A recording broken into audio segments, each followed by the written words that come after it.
हमारे जीवन में यह बहुत महत्वपूर्ण होता है कि हमारी प्राथमिकताएं सही हों। पहली बात हमारा परमेश्वर से संबंध, दूसरी बात हमारा परिवार से संबंध, और तीसरी बात हमारा जो कार्य क्षेत्र है, जो जिम्मेदारी है, उसके प्रति पूरे मन से हमको निर्वहन करने की बात। ये बातें तभी सही स्थान पर होंगी जब हमारी जिंदगी में विश्वास योग्यता होगी। हम विश्वास योग्यता का जीवन जिएंगे, परमेश्वर की दृष्टि में हम विश्वास योग्य ठहरेंगे। आज इस बात की चर्चा हम परमेश्वर के वचनों से करेंगे, उसके माध्यम से करेंगे। हिंदी चर्च ऑनलाइन की इस आराधना सभा में आपका बहुत बहुत स्वागत है। हम परमेश्वर की आराधना करने के लिए, उसकी आवाज को सुनने के लिए, उसकी महिमा करने के लिए इस सभा से जुड़ गए हैं। परमेश्वर आज की आराधना में आपको बहुतायत से आशीषित करे, आपके हृदय को स्पर्श करे, आपकी आत्मा में वो सजगता का एहसास हो जो परमेश्वर चाहता है। तो आइए हिंदी चर्च ऑनलाइन की इस आराधना सभा में हम सब आगे बढ़ें। परमेश्वर आपको बहुतायत से आशीष दे। आपको प्रभु यीशु मसीह के मधुर नाम में जय मसीह की। हिंदी चर्च ऑनलाइन आराधना में मैं आप सभी का हृदय से स्वागत करती हूँ। आराधना में जाने से पूर्व हम परमेश्वर की आशीष और उसकी उपस्थिति के लिए प्रार्थना करेंगे। आइए हम प्रार्थना करें।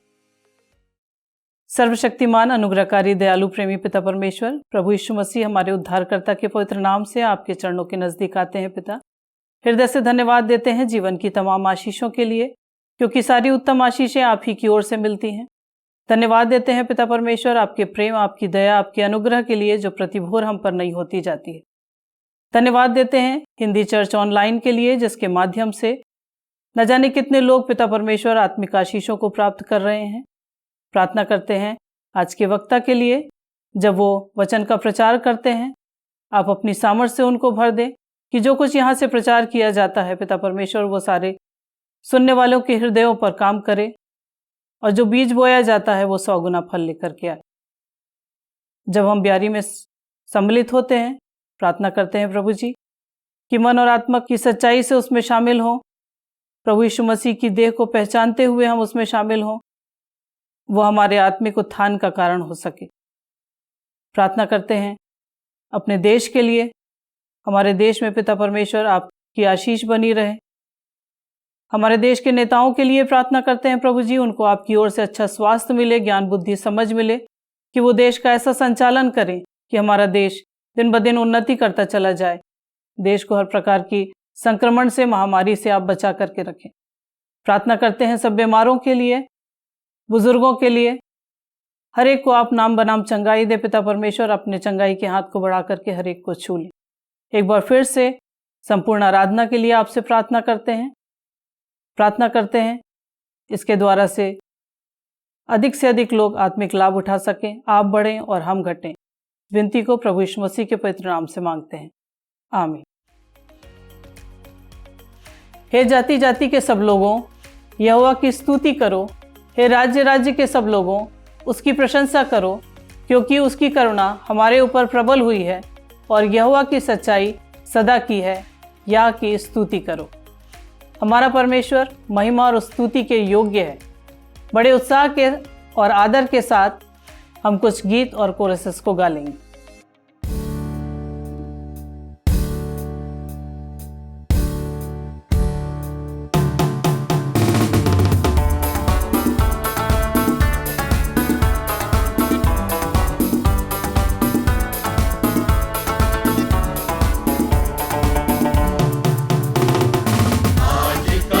यहोवा ने बनाया है, हम इसमें आनंदित हो, आनंदित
आनंदित हो, आनंदित हो।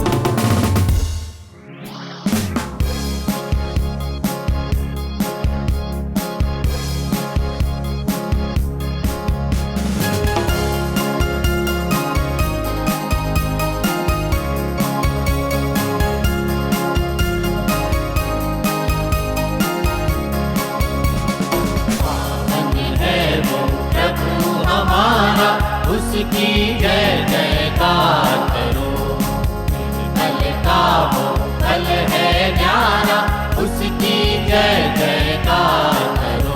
जय हो, जय हो, जय हो, जय हो, जय हो, जय हो। दीन दुखियों का है दाता, भटके हुओं को राह दिखाता।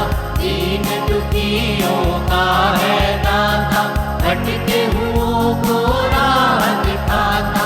सीधे मार्ग में हमें चलाता, सीधे मार्ग में हमें चलाता।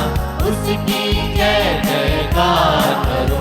जय हो, जय हो, जय हो, जय हो, जय हो, जय हो। प्रभु हमारा बड़ा महान, निर्बुद्धियों को देता ज्ञान। प्रभु हमारा बड़ा महान, निर्बुद्धियों को देता ज्ञान। पतितों का वो बचाता प्राण, पतितों का वो बचाता प्राण। उसकी जय जयकार करो। जय हो, जय हो, जय हो, जय हो, जय हो, जय हो। प्रभु की महिमा अपरंपार, जग का वो है तारणहार। प्रभु की महिमा अपरंपार, जग का वो है तारणहार। मानो से अपना आधार, मानो से अपना आधार। उसकी जय जयकार करो। जय हो, जय हो, जय हो, जय हो, जय हो, जय हो। पावन है वो प्रभु हमारा, उसकी जय जयकार करो। निर्मल का वो फल है न्यारा, उसकी जय जयकार करो। जय हो, जय हो, जय हो, जय हो, जय हो, जय हो।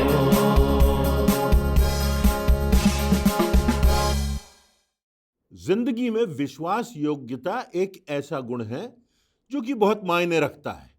हर व्यक्ति चाहता है कि वह दूसरों पर विश्वास रख सके, किसी के साथ अपनी बातें शेयर कर सके, किसी के साथ अपने दिल की कुछ गोपनीय बातें हैं उनको शेयर कर सके। विश्वास योग्यता का हर क्षेत्र में महत्व होता है, चाहे कार्यालय हो, परिवार हो, हमारे मित्र हो, जिंदगी का कोई भी आयाम हो, विश्वास योग्यता का अपना अलग महत्व होता है। शासकीय कार्यालयों में एक कक्ष होता है जिसे गोपनीयता का कक्ष कहा जाता है। इस कक्ष में वे दस्तावेज रखे जाते हैं जो प्रशासन के महत्वपूर्ण कार्यों से जुड़े होते हैं और उन्हें गोपनीय रखा जाता है, इसलिए उस कक्ष की बहुत बड़ी महत्ता होती है। ऐसे कक्ष का संचालन करने वाले अधिकारी भी विश्वास योग्य होना चाहिए, विश्वास पात्र होना चाहिए। उनकी नियुक्ति भी विश्वास योग्यता के आधार पर की जाती है। जब किसी महत्वपूर्ण पद पर किसी व्यक्ति की नियुक्ति की जाती है तो जो अधिकारी है वह विश्वास योग्यता की खोज करता है और विश्वास योग्यता की कदर करता है। शपथ भी दिलाई जाती है पद की, गोपनीयता की, अपने अधिकार की। यह शपथ इस बात का प्रतीक है कि व्यक्ति कितना विश्वास योग्य है और उसकी विश्वास योग्यता के आधार पे ही उसको पद दिया जाता है, जिम्मेदारियां दी जाती हैं। चीन की दीवार का वर्णन है, भिन्न भिन्न लेखक हैं, बहुत से मत हैं, परंतु जो दीवार है लगभग 21,000 किलोमीटर लंबी है और करीब 25 से लेकर 30 फुट तक ऊंची है। यह दीवार 3,000 वर्ष पुरानी है। पूरे देश की सुरक्षा के लिए यह दीवार बनाई गई थी। इस दीवार में बहुत से दरवाजे हैं और बहुत से कक्ष भी हैं। इनमें कई सुरक्षा चौकियां भी हैं, परंतु शत्रु ने इस दीवार को पार करके चीन पर आक्रमण कर दिया। ऐसा एक बार नहीं हुआ, परंतु अनेकों बार इस प्रकार की घटना घट चुकी है। वैसे तो हर दीवारों पर गार्ड्स उपस्थित होते हैं, सुरक्षाकर्मी उपस्थित होते हैं, परंतु शत्रु फिर भी इस दीवार के पार चला गया, जिसका प्रमुख कारण यह था कि जो सुरक्षाकर्मी थे, जिन पर विश्वास किया गया था, उनको लालच देकर और उसमें सफलता प्राप्त करके शत्रु उस देश में घुस गया। क्योंकि ये जो रक्षक थे, इनमें विश्वास योग्यता नहीं थी। प्रकाशित वाक्य की पुस्तक, जो कि बाइबल की अंतिम पुस्तक है, उसके 2 अध्याय की 10वीं आयत में लिखा गया है, जो दुख तुझको झेलने होंगे उनसे मत डर, क्योंकि देखो शैतान तुम में से कितनों को जेल खाने में, कैद में डालने पर है, ताकि तुम परखे जाओ और तुम्हें अनेक दिन तक यह क्लेश उठाना होगा। उसमें कहा गया है 10 दिन तक तुम्हें क्लेश उठाना होगा। और तब एक प्रमुख बात लिखी हुई है, प्राण देने तक विश्वासी रहे। अपने जीवन के अंतिम समय तक इस विश्वास योग्यता को बनाए रख। तब परमेश्वर का वचन कहता है, मैं तुझे जीवन का मुकुट दूंगा, मैं तुझे सम्मान दूंगा, स्वर्ग में तू सम्मानित होगा। परमेश्वर चाहता है कि उसके पीछे चलने वाले लोग विश्वास योग्य हों और ये बात, ये गुण उनमें जीवन पर्यंत बना रहे। बाइबल में इस गुण को बहुत अधिक महत्व दिया गया है। इसी बात पर आज हम चर्चा करेंगे कि ये विश्वास योग्यता के कुछ उदाहरण हैं, कुछ बातें हैं, उनसे हमको क्या शिक्षा मिलती है। पहली बात, कुछ उदाहरण देखे जा सकते हैं। कहा जाता है आज के युग में कि वफादार जानवर ढूंढना तो आसान है, परंतु वफादार मित्र ढूंढना, वफादार मनुष्य ढूंढना कठिन है। वफादारी के कुछ उदाहरण हमको परमेश्वर के वचन, धर्मशास्त्र अर्थात बाइबल में देखने को मिलते हैं। शद्रक, मेशक और अबेदनगो का वर्णन किया गया है। ये 3 ऐसे जवान थे जो परमेश्वर के प्रति समर्पित थे, जिनमें विश्वास योग्यता थी, जिनमें प्रतिबद्धता थी। उन्होंने राजा की आज्ञा से बढ़कर परमेश्वर की आज्ञा को महत्व दिया, यहां तक कि वो अपना मृत्यु दंड पाने को, जो कि आग के भट्टे में जलाए जाने की बात थी, उसमें जाने को तैयार थे और अंतिम समय तक वो उस बात पर दृढ़ बने रहे। परंतु जीवन का अंत भी सामने जब उन्हें दिखाई दे रहा था, तब भी वो परमेश्वर के प्रति विश्वास योग्य बने रहे। दानियल नबी के 3 अध्याय की 18वीं आयत में शद्रक, मेशक और अबेदनगो का कथन है, क्योंकि उन्होंने परमेश्वर की आज्ञा को सर्वोपरि माना। राजा की आज्ञा और परमेश्वर की आज्ञा में जब विरोधाभास था, तो उन्होंने राजा से कह दिया कि हे राजा, तेरे द्वारा जो सोने की मूरत खड़ी की गई है, हम उसको दंडवत नहीं करेंगे। हम तो केवल परमेश्वर के सामने दंडवत करेंगे, जो हमारा सृजनहार है, जिसने सृष्टि की सृजना की। इन तीनों जवानों को धधकती हुई आग के भट्टे से डर नहीं था। उन्होंने राजा से कह दिया कि हम किसी भी प्रकार के परिणाम को भोगने के लिए तैयार हैं, परंतु हम परमेश्वर की आज्ञा का पालन करेंगे। वे राजा की शक्ति के बावजूद, उस आग के भट्टे के बावजूद परमेश्वर के प्रति विश्वास योग्य बने रहे। और जब वो विश्वास योग्य बने रहे, तो उस आग के भट्टे में भी परमेश्वर ने उनको बचाया। परमेश्वर की जीवित सामर्थ्य की गवाही हुई, यहां तक कि राजा को भी उस परमेश्वर के सामने झुकना पड़ा और राजा ने परमेश्वर की सामर्थ्य देख ली कि इनकी विश्वास योग्यता के कारण, शद्रक, मेशक और अबेदनगो की प्रतिबद्धता के कारण परमेश्वर ने उन्हें बचा लिया। एक और उदाहरण हमको देखने को मिलता है नए नियम में, बाइबल के दूसरे भाग में, पौलुस के विषय में। वह परमेश्वर की दृष्टि में विश्वास योग्य बना रहा, जीवन के अंतिम समय तक वह विश्वास योग्य रहा।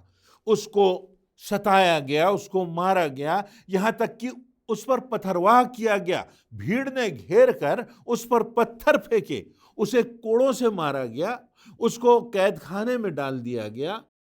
और इन सब विषमताओं के बावजूद भी वह परमेश्वर के प्रति विश्वास योग्य बना रहा।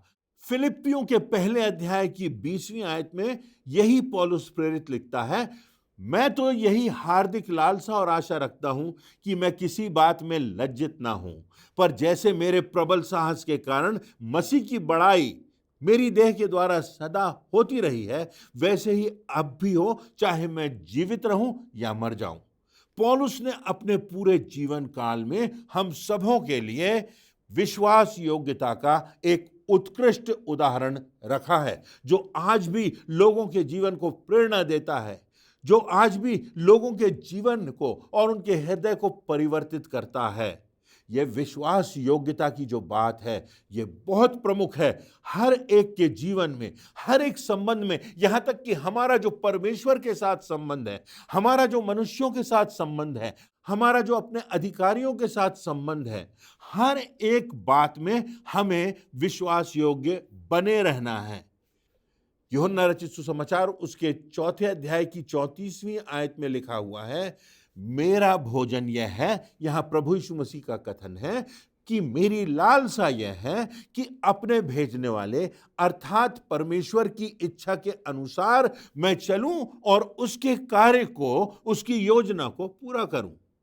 इसी के साथ मत्ती 25 और उसके 39वें पद में प्रभु यीशु मसीह कहते हैं कि परमेश्वर जैसा तू चाहता है वैसा हो, जैसा मैं चाहता हूं वैसा ना भी हो। मैं तुझसे प्रार्थना कर रहा हूं कि यदि हो सके तो ये जो क्रूस है, ये जो मृत्यु है, ये जो हत्या है, ये मुझसे टल जाए, ये मेरे सामने से दूर हो जाए। परंतु इसके बावजूद अगर ये तेरी योजना का अंग है तो मेरे साथ वैसा ही हो, मेरी नहीं परंतु तेरी इच्छा पूरी हो।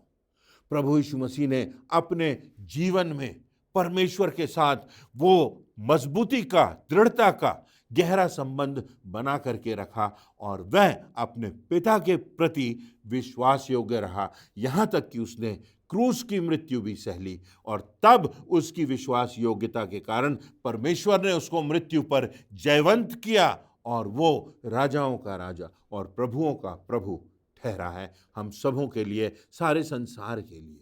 प्रभु यीशु मसीह के जीवन काल में भी यदि हम देख लें तो उसके जीवन में परीक्षाएं आई, सताव आए, शैतान का सामना उसको करना पड़ा, यातनाएं उसने सही, सब कुछ उसने सहा, विषमताओं से वो गुजरा। और सब कुछ सहते हुए भी उसने हर बात में, हर समय, हर घटना में, हर परिस्थिति में उसने कहा मुझे पिता की योजना को पूरा करना है।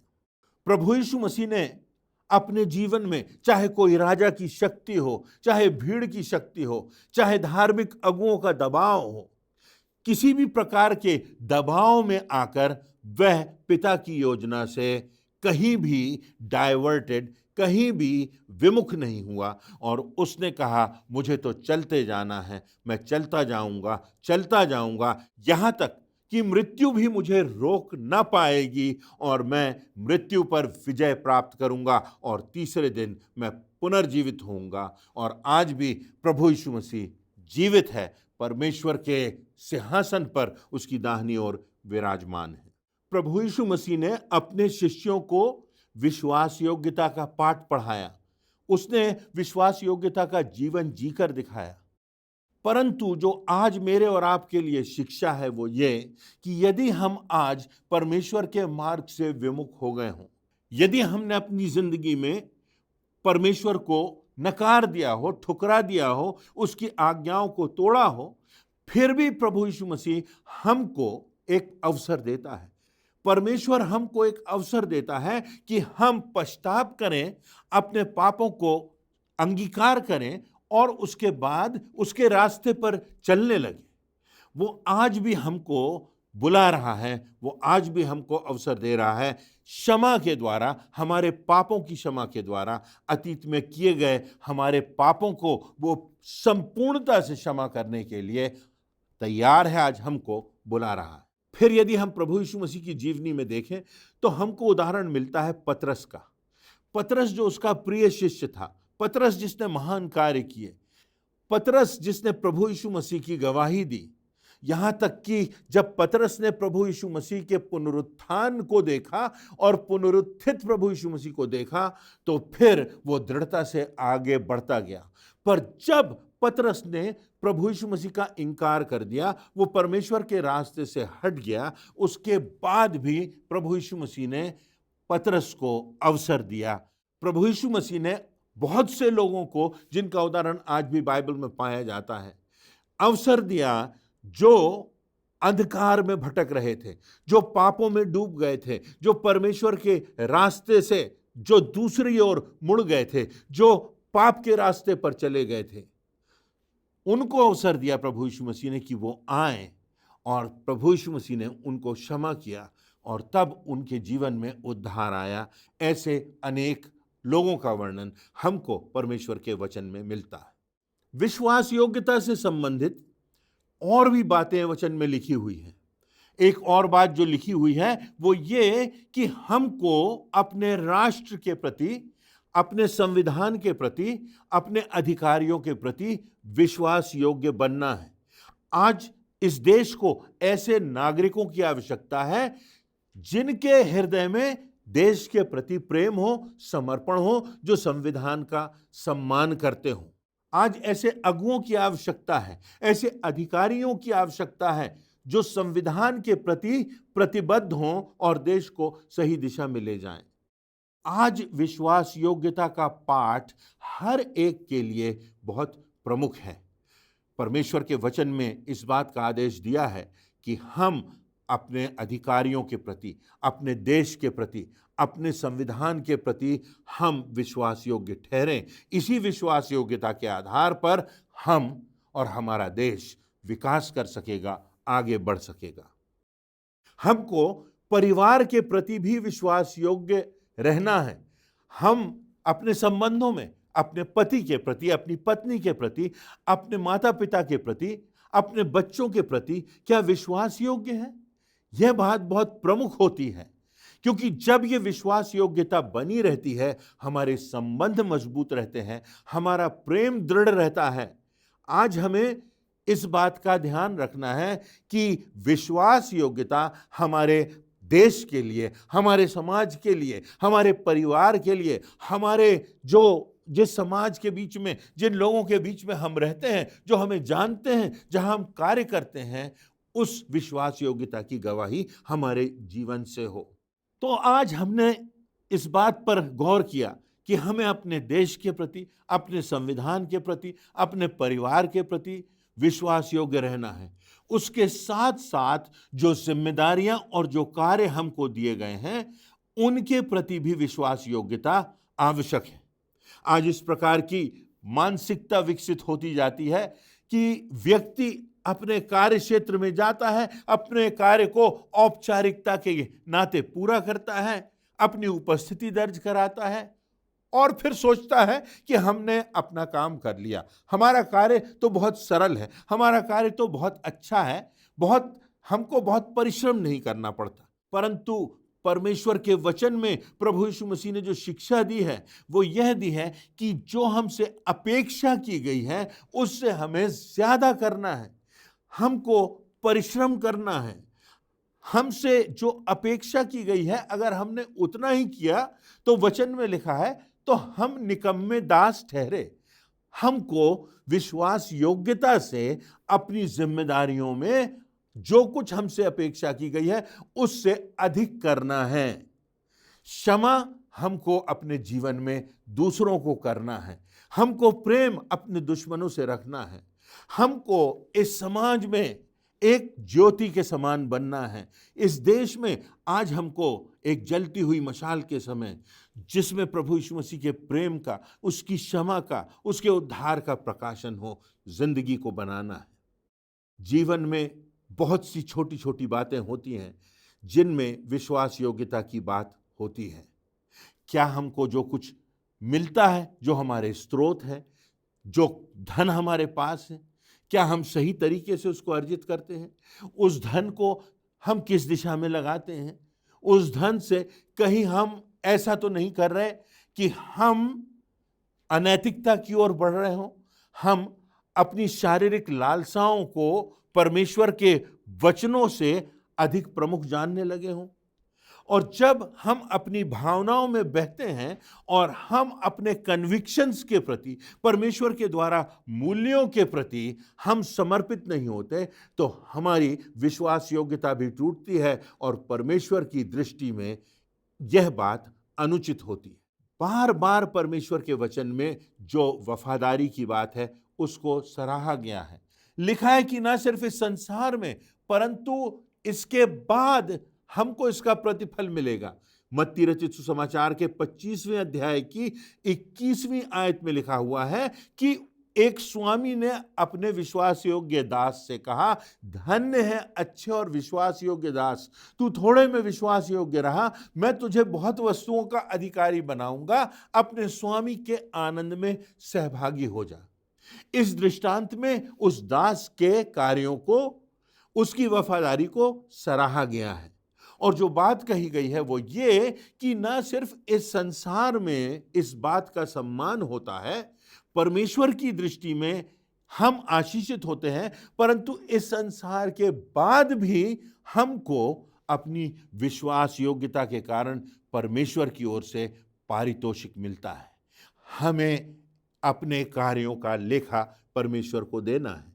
हमारी कैसी मानसिकता है, कैसे निर्णय हमने किए हैं, अपने जीवन को क्या हमने उसके वचन के अनुसार चलाया है, क्या हम सीमाओं में जिए हैं, क्या हमारी वफादारी परमेश्वर के प्रति, अपने देश के प्रति, अपने परिवार के प्रति, अपने कार्य के प्रति बनी हुई है, या हम लापरवाह हो गए हैं। हम इन बातों से ना सिर्फ अपने जीवन को कलंकित करते हैं परंतु दूसरों को भी गलत उदाहरण देते हुए उनके जीवन को भी दुष्प्रभाव से भर देते हैं। तो हमें परमेश्वर ने यह अवसर दिया है कि हम इस संसार में विश्वास योग्यता का जीवन जिएं।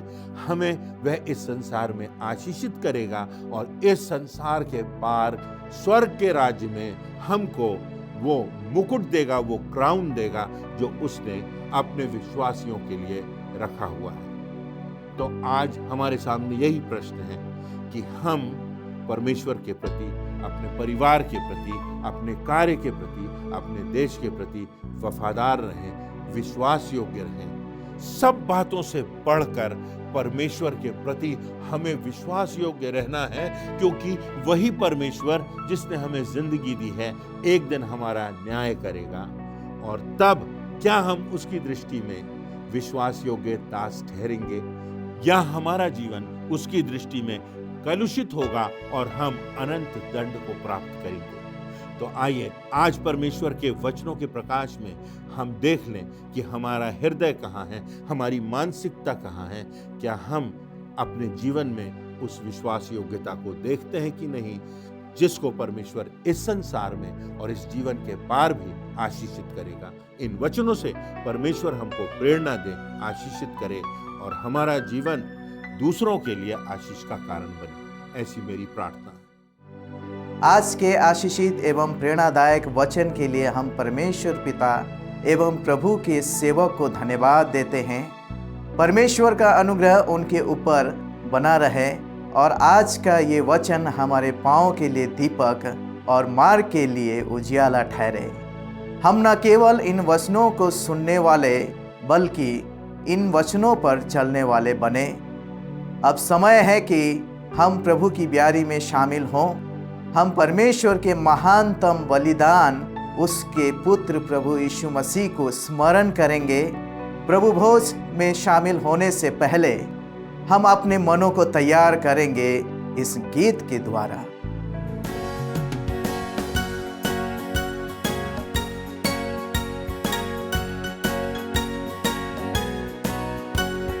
मेरे पाप क्या धोएगा प्रभु यीशु क्रिस्ट का लहू मुझे शुद्ध क्या करेगा।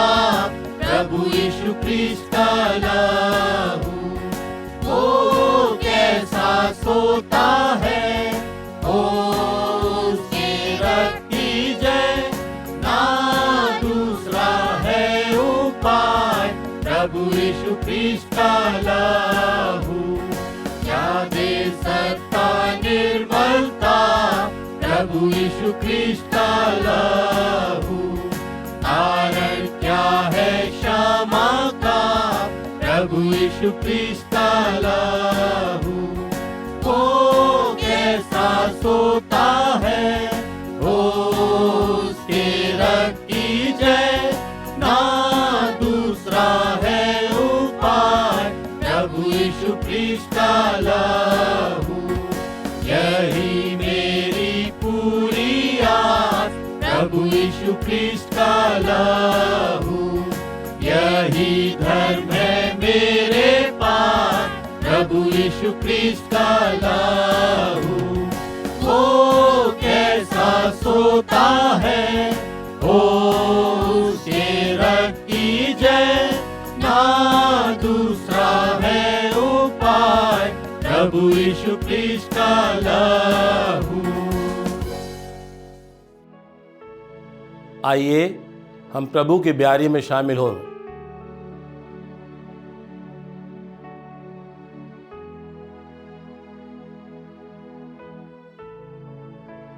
प्रभु यीशु ने जिस रात वह पकड़वाया गया, उसने रोटी ली और धन्यवाद करके उसे तोड़ी और कहा कि यह मेरी देह है जो तुम्हारे लिए है, मेरे स्मरण के लिए यही किया करो। इसी रीति से उसने ब्यारी के पीछे कटोरा भी लिया और कहा, यह कटोरा मेरे लहू में नई वाचा है। जब कभी पियो तो मेरे स्मरण के लिए यही किया करो। क्योंकि जब कभी तुम यह रोटी खाते और इस कटोरे में से पीते हो तो प्रभु की मृत्यु को जब तक वह न आए प्रचार करते हो। आइए हम प्रार्थना करें। हे सर्वशक्तिमान परमेश्वर, स्वर्गीय पिता, हम सारे मन से तेरा धन्यवाद करते हैं कि तूने इस विधि के द्वारा हमारे हृदयों में शांति पहुंचाई है। हम तुझसे प्रार्थना करते हैं कि तू अपने पवित्र आत्मा के द्वारा हमको ऐसा तैयार कर कि हम सच्चे पश्चाताप और विश्वास से तेरे पुत्र प्रभु यीशु मसीह की देह और लहू से अपने मनों को तैयार करें। उसके द्वारा धीरज और अनंत जीवन की आशा में सशक्त किए जाएं। हमारे मुक्तिदाता प्रभु यीशु मसीह के नाम से आमीन। प्रभु की मेज तैयार है। धन्यवादित और पश्चातापी हृदय से जिसने भी प्रभु यीशु मसीह पर विश्वास करके बपतिस्मा लिया है, वो ही इस विधि में शामिल हो सकता है।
परमेश्वर की उपस्थिति का अनुभव करते हुए हम अपने स्थानों पर खड़े हो जाएं और अंतिम प्रार्थना में जाएंगे। प्रार्थना के बाद हम एक कोरस गाएंगे और परमेश्वर की आशीष ग्रहण करके आज की आराधना समाप्त करेंगे। आइए हम प्रार्थना करें। पिता, आज की आशीषित आराधना के लिए हम तेरा हृदय से धन्यवाद देते हैं। हमारे जीवनों में जो भी बातें तेरे वचन, महिमा और गवाही के विरोध में हैं, वो सब बातें तेरे वचन की सामर्थ और प्रेरणा से दूर हो सके और हम अपने जीवनों को संपूर्णता से तेरे हाथों में समर्पित कर सके। हमें अपने हाथों के उपयोगी उपकरण व फलदायी दास बना, क्योंकि हम अपने इस विनती को तेरे ही इकलौते बेटे प्रभु यीशु मसीह के नाम से मांगते हैं। आमीन। पवित्र आत्मा, पवित्र आत्मा, मुझे ले चल मसीह के चरणों में। पवित्र आत्मा, पवित्र आत्मा, पवित्र आत्मा, मुझे ले चल मसीह के चरणों में। पवित्र आत्मा, सिर्फ तेरे लिए यीशु, तेरे लिए, सिर्फ तेरे लिए यीशु, तेरे लिए, सिर्फ तेरे लिए यीशु, तेरे लिए मैं हाथ उठाता हूँ। पवित्र आत्मा, पवित्र आत्मा, मुझे ले चल मसीह के चरणों में। पवित्र आत्मा।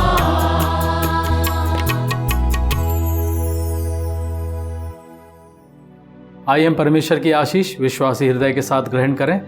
अब हमारे पिता परमेश्वर का प्रेम, प्रभु यीशु मसीह का अनुग्रह, पवित्र आत्मा की शांति और सहभागिता हमें से हर एक विश्वासी के साथ प्रभु यीशु मसीह के दूसरे आगमन तक होती रहे। आमीन।